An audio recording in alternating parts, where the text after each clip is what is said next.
J'ai toujours voulu faire un western parce que c'est vrai que les films qui m'ont le plus fasciné en tant que cinéphile comptent bon nombre de westerns parce que enfin, j'ai l'impression que les plus grands films de l'histoire du cinéma, c'est des westerns, enfin que ce soit La prisonnière du désert ou La captive aux yeux clairs ou même certains Peckinpah.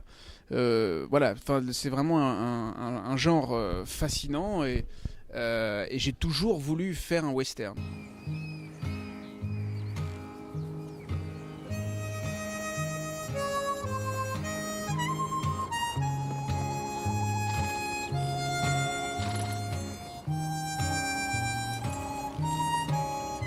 My name is William H. Bonney, but everybody calls me Billy.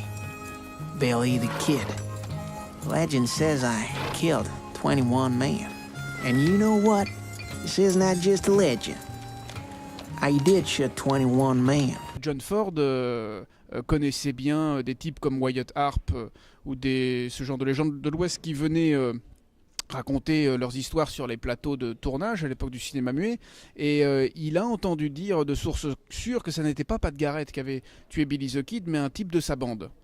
Et ça n'a jamais été traité dans aucun des films réalisés sur Billy the Kid. Alors on a la chance donc d'avoir Clément Thomas qui est avec nous, Très grand acteur. Qui est l'acteur le shérif, qui a un rôle difficile puisque c'est très dur, très dur de puisque vous avez une mission dans le court-métrage qui n'est pas très noble.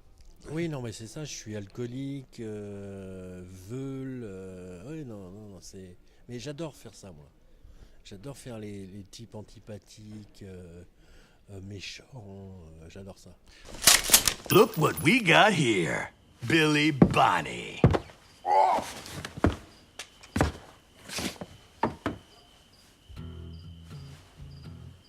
Is this your drink? Yeah. You don't mind, right?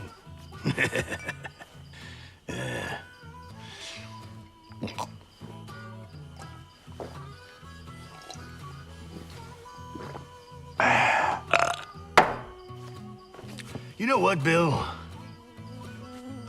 We live in a nice, quiet little town.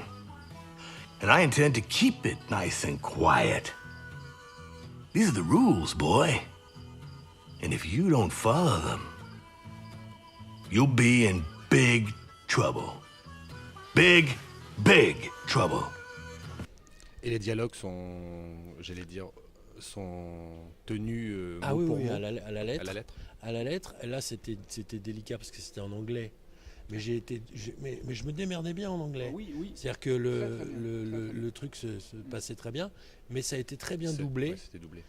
Très bien doublé, et j'ai aucun souci à être doublé dans les films de Rodolphe. Mais d'ailleurs, non mais là c'était le seul film où tu as été doublé, c'est parce qu'effectivement il y avait un souci d'accent texan et tous les acteurs ont été doublés, il n'y a pas que toi qui a été doublé. Ça faisait partie vraiment du concept du film, mais sinon mais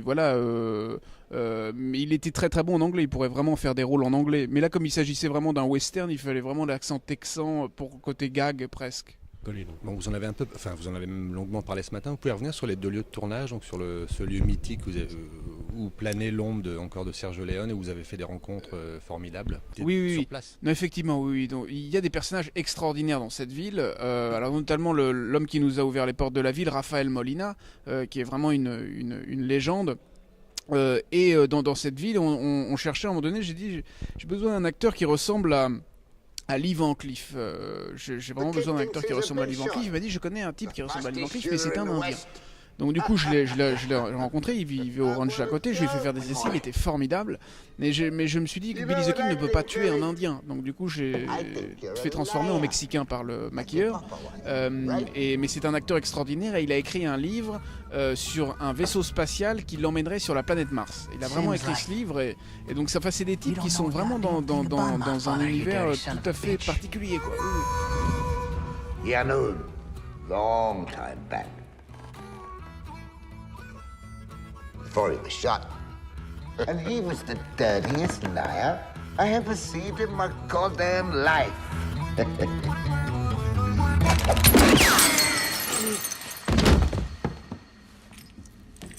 On your feet.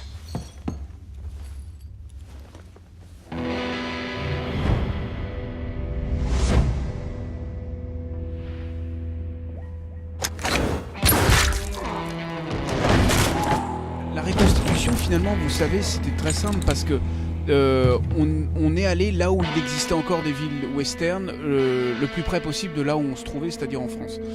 Donc du coup, on allait en Espagne filmer la ville de Texas Hollywood. Il y avait une ville à côté qui s'appelle le Mini Hollywood, mais qui est beaucoup plus moderne, qui est plus comme un parc d'attractions. Et le Texas Hollywood, c'est plus petit et tout ça, mais c'est vraiment resté dans son jus dans certains axes. Et c'est ces axes-là que j'ai choisi de filmer pour que ça ressemble vraiment à un vieux western des années 60. Même ce que j'avais envie, c'est que quand les gens voient le film, ils aient l'impression de se dire on a trouvé une vieille copie d'un western des années 60. Quoi.